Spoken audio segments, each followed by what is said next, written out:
itu namanya Ramadan. Selamat datang Pak pengajian, ketua pengajian kita Pak Agus. Macet ya Pak? Alhamdulillah ya, dinikmati saja memang. Jadi apa sih itu Ramadan? Kita sering namanya Ramadan, kenal namanya Ramadan. Tapi kita kadang kurang paham tentang masalah Ramadan. Ramadan itu maknanya adalah meningkat. Sesuatu yang meningkat. Artinya apa? Sholat yang biasanya kita wajib, sekarang kudu meningkat. Perlu ditambah, jangan wajibnya doang, sunnah-sunnahnya ditambah. Qurannya biasa kita baca selembar, 2 lembar, 3 lembar. Sekarang kalau bulan puasa meningkat berarti jadi 1 juz. Po, 1 juz Po Ayuni. Ya, boleh gak Ustaz? Ya boleh, sambil dagang kita baca Quran, ya boleh. Kebet-kebet doang. Boleh ya, sama Bos Nuri juga boleh. Karena menambah pahala, namanya meningkat. Jadi jangan puasa dari tahun ke tahun begitu aja, cuma nahan lapar aus doang, kualitasnya nggak nambah-nambah. Coba kita lihat apa yang disampaikan oleh seorang ahli sufi. Ada tingkatan, namanya tingkatan orang berpuasa. Yang pertama apa? Puasa yang paling rendah. Puasa yang paling rendah itu adalah puasa lil am, puasa umum, puasa orang awam. Kayak kita masih SD. Om Yopi kan waktu masih SD puasanya nahan lapar aus doang kan. Ya. Yeah. Nah, puasa anak kecil, puasa bocah, ya kan? Nah, itu namanya puasa orang yang awam, puasa yang paling rendah tingkatannya. Jadi nahan lapar aus aja. Kadang-kadang kita mau cari baru channel yang lebih cepat lagi channel. Yang mana sih Ustaz channel yang lebih cepat? Padahal cuma berapa menit, berapa detik doang. Maklum puasanya itu puasa orang bocah, ya. Itu tingkatannya paling rendah Ustaz. Itu yang paling rendah. Kemudian naiklah peringkat kita yang kedua. Pengen tahu peringkat yang kedua itu apa? Puasa yang namanya puasa khas, puasa khusus. Puasa yang bukan nahan lapar, aus, nafsu saja, tetapi anggota badan kita puasa. Mata kita puasa, kita nggak boleh lihat yang porno. Kemudian wa ausatuhum maghfirah. 10 yang tengah ini adalah bulan ampunan dari Allah Subhanahu wa taala. Nah, ini kita udah masuk ke malam 17. Ini ya, malam ini kan? Ini 16, nanti malam 17. Jadi bertepatan dengan malam Nuzulul Quran. Ini masuk Ashrul yang pertama udah lewat, tengah sekarang kita masuk. Maghfirah, ampunan dari Allah. Dan yang terakhir wa akhiru itqum minan nar. 10 yang terakhir, kemudian nanti minggu depan kita akan masuki 10 yang terakhir, yaitu merdeka dari siksa api neraka. Itulah yang merupakan 3 fase di dalam rangkaian puasa Ramadan ini. Mudah-mudahan insya Allah kita menjalani dengan khidmat, dengan bersukaria, bersukacita, insya Allah diganjar oleh Allah Subhanahu wa taala dengan pahala yang berlipat ganda. Amin ya rabbal alamin. Dalam sebuah hadis baginda Rasulullah dikatakan, man shoma ramadhana imanan wa ihtisaban ghufira lahu ma taqaddama min dzambi. Barang siapa yang berpuasa bulan Ramadan dengan penuh keimanan. Sekarang kita kalau nggak puasa, berarti iman kita nggak ada. Orang yang beriman itu adalah orang yang berpuasa.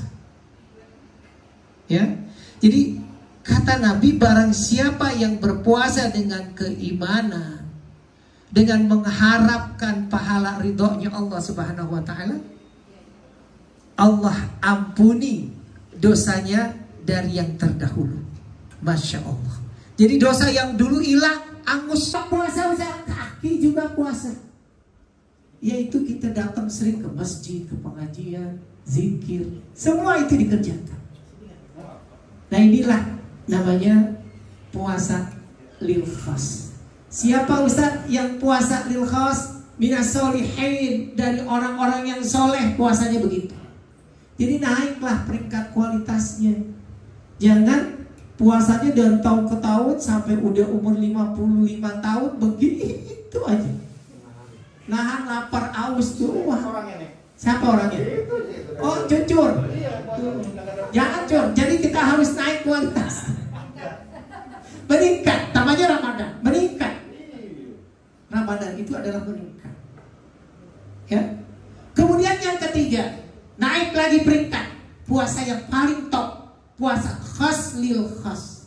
Puasa khusus dari yang khusus.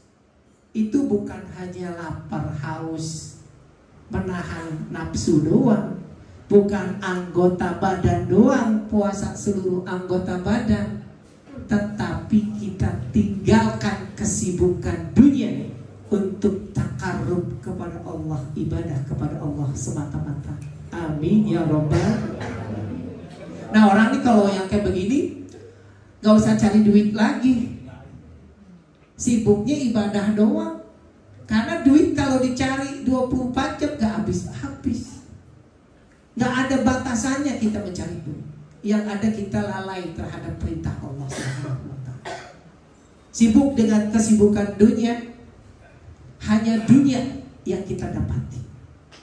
Tapi kalau kita sibuk dengan kesibukan akhirat, dunia ngikutin. Yang paling dunia. Karena kita kejar akhirat, dunia akan nyamperin. Itu yang dikatakan oleh baginda Rasulullah SAW. Jadi kita nggak usah khawatir, ya Ustadz Aga. Dunia jangan dicari aja, akhirat juga dikejar, ya. Jadi dunia akan ngikutin, ya. Jadi nggak usah ragu, nggak usah bimbang, nggak usah takut. Nanti bagaimana Ustadz? Karena orang yang puasa paling tinggi khas bil khas itu adalah puasa min anbiya, para nabi puasanya begitu. Jadi nggak ada main HP, nggak nonton TV, lihat internet, baca koran, ya, ngurusin dunia, ngitungin duit, ya. Ayo ini nggak boleh ngitungin duit, tidak. Kalau puasa pengennya khos lil khos, ya. Nah itu bagaimana Ustaz? Kita setiap hari ibadah terus kepada Allah, sholat terus. Sholat sunnah kita Pak, duha tambah lagi. Duha ada 3 periode, masukin sholat suruh, 2 lagi tengah-tengah jam 9, jam 10, lagi jam 11 kita sholat duha. Kemudian sholat duha lagi, kemudian sholat zuhur lagi, qobliyah, ba'diyah kita ambil lagi. Asar juga qobliyah. Kemudian kita tadarusan Quran, maghrib lagi kita sholat tarawih lagi, witir lagi, tahajud lagi. Terus itu tidak kita cari dunia, tapi kita cari keridhaan Allah Subhanahu wa ta'ala. Siapa itu yang seperti itu adalah minal anbiya, para nabi, min auliya, para wali, minal muqarrabin, orang yang dekat kepada Allah. Itu ibadahnya begitu. Boleh gak Ustaz kalau di Indonesia begitu? Boleh. Apalagi kalau kita puasa sebulan meletung di Arab Saudi. Jadi dunianya hilang, akhirat mau dikejar karena kita suasananya mendukung. Kalau di Jakarta, Indonesia, godaannya banyak, belum cucu datang. Ya, kalau yang punya cucu, kalau saya Ustaz belum punya cucu. Ya, ada cucu. Nah, itu yang repot memang. Tetapi kalau memang kita mau konsekuensinya seperti itu, ya boleh, silahkan saja kita kejar. Karena kualitas puasa kita jangan berubah jangan tidak berubah dari SD sampai naik SMA, kuliah, udah jadi bapak-bapak, udah jadi kakek-kakek, masih begitu aja. Mau kapan lagi? Karena umur kita udah banyakkan yang udah lewat daripada yang belum. Benar apa enggak? Ya betul. Nah sekarang kalau kita nggak taubat, kita nggak berubah, kok kapan lagi waktu? Umur Nabi 63 tahun, iya kan? 70 dapat bonus 7 tahun Ustaz. Berarti yang udah lewat udah banyak yang lewatnya daripada yang ke depan. Jadi pergunakanlah. Ada pengajian, silahkan datang, ahlan wa sahlan. Di mana-mana sulit, misalnya susah cari tempat, di tempat Ustaz juga ahlan wa sahlan. Apalagi pengajian tambah barokah. Jadi nggak usah susah-susah Pak Ketua, ya pengajian. Nah itu kenapa? Memang karena kita mengharap ridhonya Allah Subhanahu wa Ta'ala. Nggak ada yang lain. Karena kata Nabi, yang namanya kita bersedekah itu paling baik, paling besar pahalanya adalah di bulan suci Ramadan. Ya, afdalu sedekah fi Ramadan. Paling bagus sedekah itu adalah bulan suci Ramadan. Kenapa memang?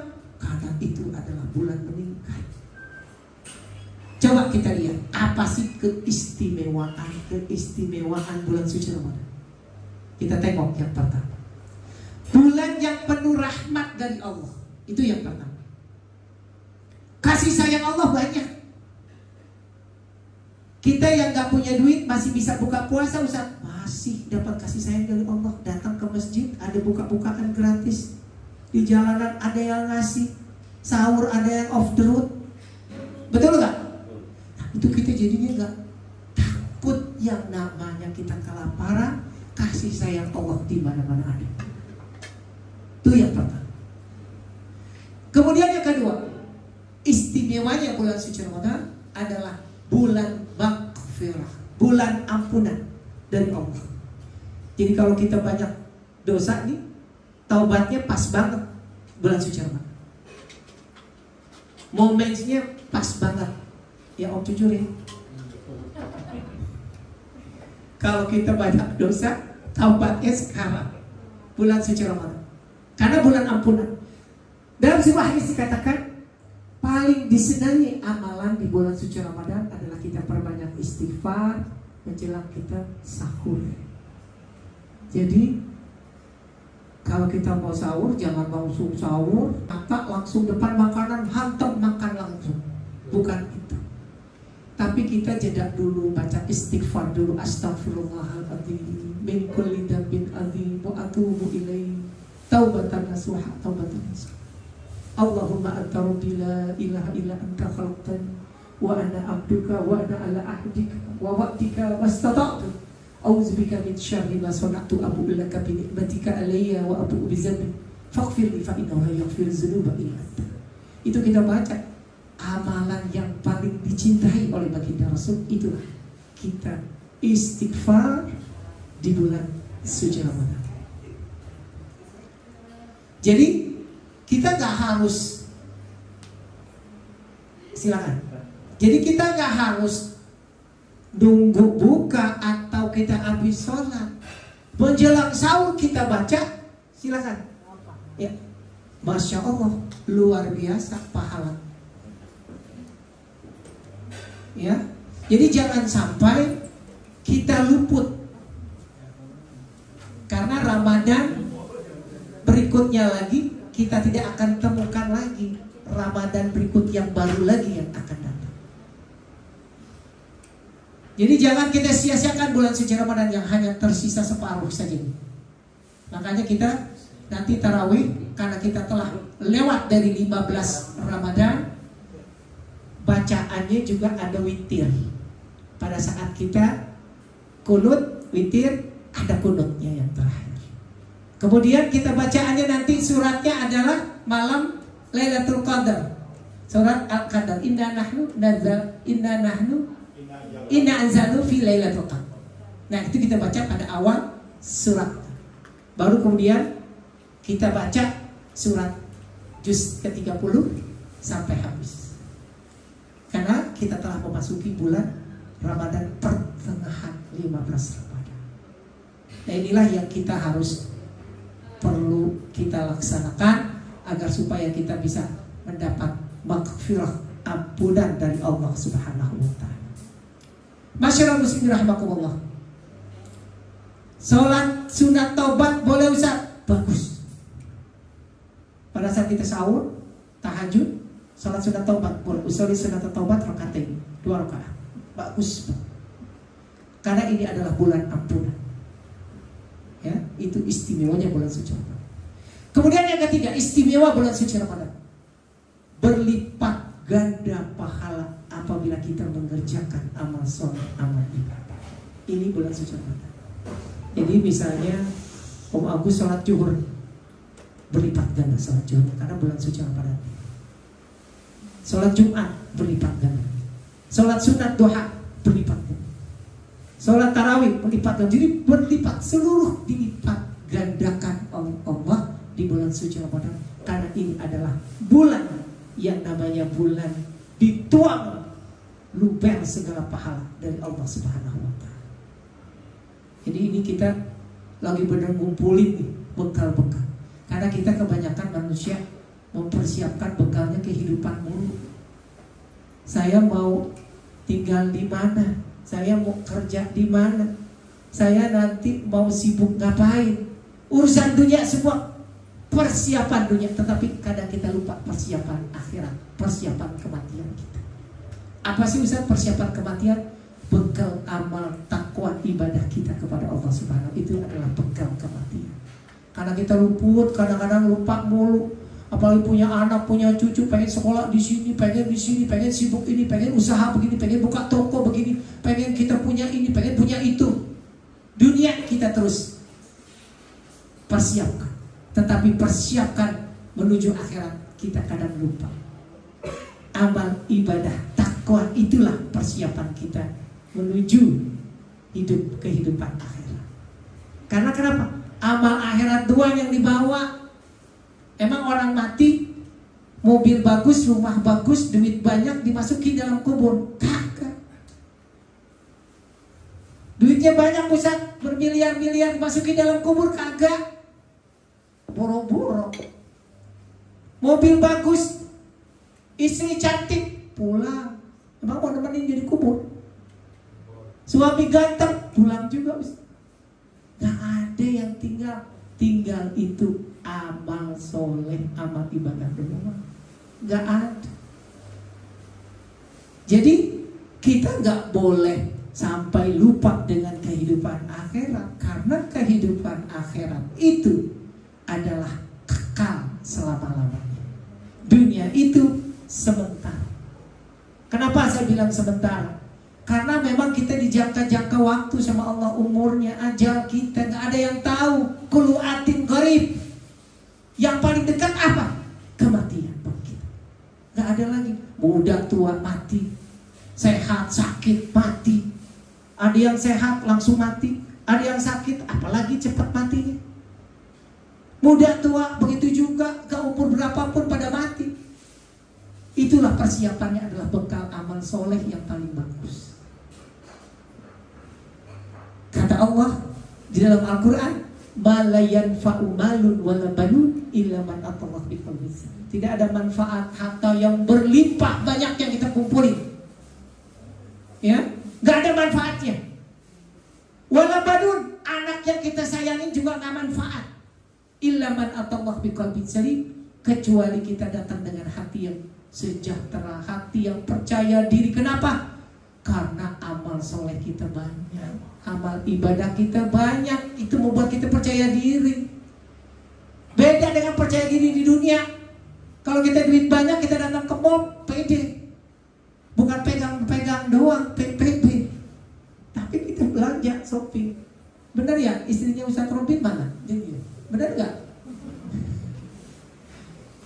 Nah, itu persiapan. Kalau kita dunia, duit banyak, masuk ke mall pede.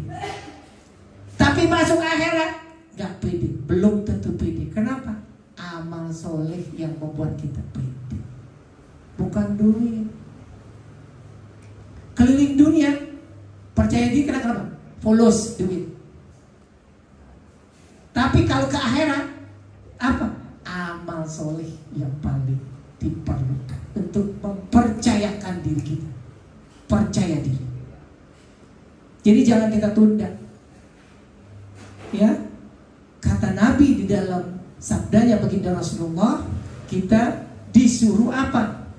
Kejarlah dunia seperti kita akan hidup selama-lamanya. Iqbal di dunia ka'annaka ta'ishu abada wa bali akhirataka ka'annaka tamutukan. Kejarlah dunia seperti kita hidup selama-lamanya. Gampang, mau arisan nanti dulu. Gue mau pengajian. Lebih penting mana pengajian dengan arisan? Pengajian. Arisan bisa kita tunda-tunda. Iya kan? Karena kenapa Ustaz? Karena kita mengejar akhirat. Wa mali akhiratan ka anak kata mutu kada. Beramallah, berbuatlah untuk akhiratmu seperti mati besok. Jadi nggak usah kita tunda. Panggilan haji, jalan.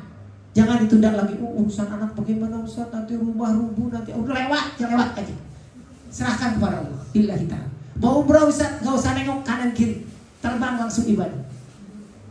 Nggak usah, repot nanti rumah bagaimana, nanti rubuh anak bagaimana urusannya. Nggak usah, karena akhirat itu kerjaan akhirat, itu segala-galanya harus kita korbankan. Pengajian Ustaz pertama, nomor 1 dari segala-galanya. Kondangan belakangan, kondangan. Pengajian dulu baru kondangan. Nah itulah yang dikejar. Betul gak kata Nabi Rasulullah? Betul gak saya tanya? Begitu. Kita suruh kejar akhirat dulu baru dunia. Betul apa enggak? Ini belum makan apa belum minum nih? Ya. Nah, itulah yang diceritakan dalam sebuah hadis baginda Rasulullah, bahwa kita disuruh yang namanya banyak ampunan dan banyak kerja amaliyah ibadah kita selama bulan puasa. Supaya kenapa? Supaya kita mendapat pahala yang berlipat ganda dari Allah Subhanahu wa ta'ala. Kemudian istimewa apa lagi? Yang ketiga, yang keempat, ada malam yang namanya malam nuzulul Quran. Seperti nanti malam kita nuzulul Quran. Ketika itu Rasulullah SAW di Gua Hira di Jabal Nur yang ada di Makkatul Mukarramah, sekitar 7 km dari Masjidil Haram, itu ada Jabal Nur, itu ada Gua Hira, itu tempat baginda Rasul menerima wahyu yang pertama. Iqra bismi rabbikal ladzi khalaq. Saat itulah Rasulullah menerima wahyu dari Allah Subhanahu wa ta'ala. Nah ini kita peringati agar supaya kenapa? Karena bulan puasa ini adalah bulan bakar, membakar dosa-dosa kita, meningkat ibadah-ibadah kita. Kita disuruh kita baca Al-Quran, nyambung terus. Yang tadi 1 ayat, 2 ayat, 3 ayat jadi 1 surat. Ya, naik lagi kita jadi 1 juz. One day, 1 juz, 30 juz habis. Sekarang sudah 15 juz Ustaz. Alhamdulillah, udah pertengahan. Tinggal nyampe lagi. Di Masjidil Haram sekarang sudah diskon 50% untuk taraweh, jadi 10 doang. Ya, karena